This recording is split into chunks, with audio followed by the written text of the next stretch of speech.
I'm home from the Army, and I thought I'd take the chance to use a little bit of time to get a video out there. 2 videos, actually. This will be the first part, looking at more of like a personal level, micro, what it means to be in the reserves in Israel, what the whole home front kind of thing is with missiles coming down on us, and how that works. And so here will be a real micro level video, and there's going to be another video coming up soon after where I'm going to be looking at macro level, what I think about the war so far in Iran, how things are going, a little bit more about regime change, how that works. And that way I do the micro, I do the macro, and everything in the middle where I really, won't be able to talk about, I can leave out and perhaps come back to it another time when things are more settled. Welcome to Causality, the news for the symptoms. We provide the diagnosis. My name is shalom.bareretz. I'm a major in the IDF reserves, and on this channel we take a closer look behind the scenes of how the world works. So we want to talk about what it is kind of like to get called up again for the reserves, I don't even know how many times, and how that works. So we were all waiting for strikes on Iran to happen.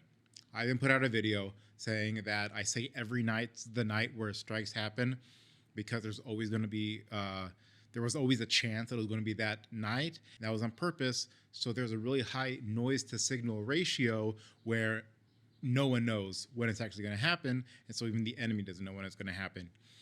And so I said that I would say that it's going to happen every night. That way I will be right one day or another.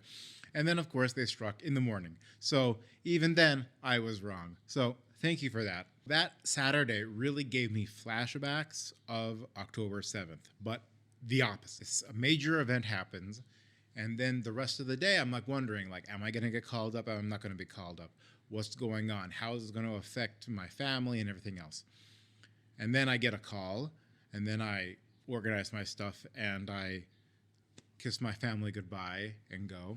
But as with October 7th, it was this huge, you'd have no idea what was going on, but you knew it was horrible. Here, we don't really know what's going on, but we knew it's great, right? We're finally attacking the people who organized and planned what happened back then.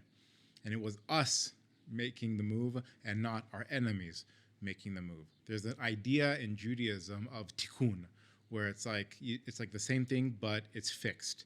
And so for me, at least, it was really like a tikkun for October 7th, where you're going through almost the exact same physical motions, but the entire context is flipped 180 degrees. And so it means packing up, getting in my car, which I don't do on Saturdays, and driving to my post and having my family behind, where the whole situation is crazy. It wasn't just the army taking part, but the entire nation takes part in a war like this. We knew that missiles were going to rain down on Israel.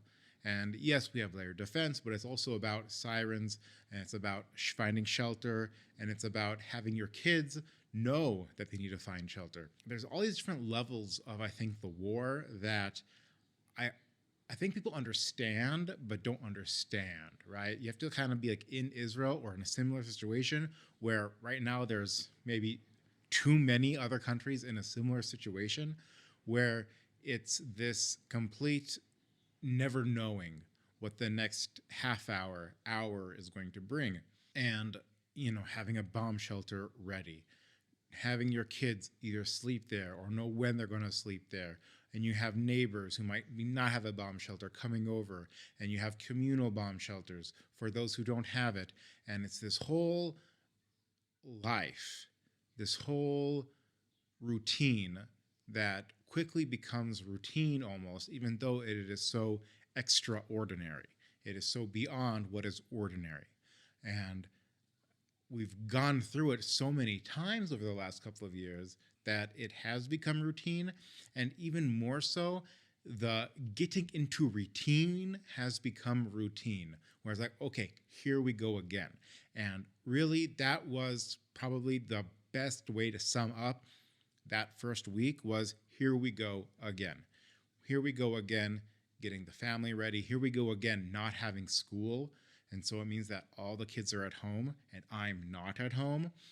So there's all of these different complications that are accompanied with a war like this. And the same type of story and similar stories are played out across Israel, sometimes with changes, right? If there are kids, if they're not kids, what age are the kids? All of this affects how the dynamic works. Is there a bomb shelter in your home, or do you have to leave your house to go to a bomb shelter? All of this can really affect how people deal with the war. There are different necessary jobs in terms of like supermarkets, right? You need to have supermarkets working, because if supermarkets aren't working, then people aren't getting food. And so you have this whole system of necessary jobs and the army and the emergency services where people are still having to leave their homes to go to them, and also how that affects kids. Just this morning, my kids were playing, and they were playing sirens and bomb shelters, right? Like, that's one way to deal with it. And they were, one girl would do a siren, and everyone would be like, okay, run to the bomb shelter. And, they would make it fun. And that's almost like, it's almost in this weird way, you have to make it fun for them to be able to deal with it better. And as a parent, you have to try to find a way to make it as easy as possible. We actually are very lucky, and we have a bomb shelter in our home, so we can put our kids to sleep in that bomb shelter. And so we don't have to move them at night if there's a siren. But we have neighbors who don't. It almost helped that, like, one of our daughters has a friend who would always come over because their family doesn't have a bomb shelter. So they would always come over to our bomb shelter. For her, the siren actually became, oh, okay, my friend's going to come over to play. Little things like that kind of help to turn something who was objectively bad, right, into something that is more manageable. It's kind of like getting through one day after the next, and you can't really plan that much farther ahead because you don't really know how much farther ahead things are going to go. And so you're always trying to like maximize for the present and how to help the family and the kids get through it. And when I'm not home, then it means it's more of my wife having to maximize how to help the family. And that is something I do want to go through, because a lot of people in the reserves have young families. And so you are going to serve your country because it's your responsibility, but simultaneously, you are leaving another responsibility of yours, right? The responsibility to take care of your family, especially in complicated times. And it's not an easy thing to do, and especially not easy for those who are, left behind. Army life is usually easier than suddenly becoming single parent when your spouse is away. And so, how grateful I am to my wife who does keep the household and the family going with quite a few very small children when I'm away. And there are so many families like that, and the same story repeats itself all over Israel. And that's kind of like the story over the last few years in Israel, even longer, really, because when you think about it, Israel went from Corona, right? Like you had lockdowns and all of this stuff, and there might have been like a year of a break, and then into October 7th and this now 2+ year war. There hasn't really been a regular routine for much of Israel for the last half decade, which is crazy to think about. Hopefully this would be the grand finale, right? And after this, peace in the Middle East, and everyone sits around and sings Kumbaya and just works for a brighter future. And that is the real hope, I think. But also, there is no naivety where we think that's actually going to happen anytime soon. But I do want to talk a little bit about like reserves, duty, like not what I actually do, right? But more in terms of how it works. Over the last few years, like reserve duty has become like a major part of the lives of the people who do take part in it. And last Saturday was again being called up suddenly. But because Israel is so small, army service in general and reserve duty in particular, I think is very different than it might be in other countries, right? Like in the U.S. National Guard, if you're put overseas, then like that's like a long time away from the family.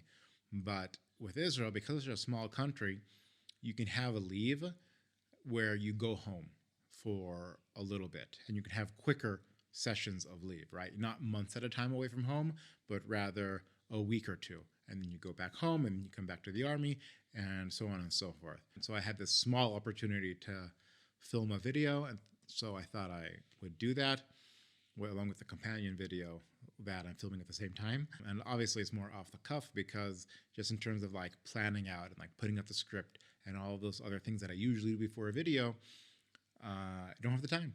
So I just thought I'd rather get something out than go another couple of weeks without getting anything out. Also, kind of to get it more of a personal look at it. So because I don't have much time, I'm putting out a poll because there's quite a few videos that I would like want to make right now because there's so much material.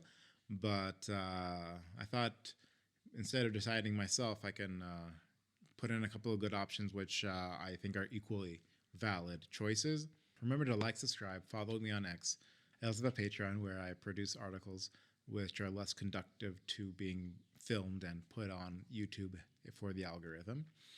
And there I also put some behind-the-scenes looks on some of my videos. This one will be open to everyone, where I talk a little bit more about what's going on, personal life. And so you can catch me there. And yeah, we got Chamanai, which is great. Until next time, take care.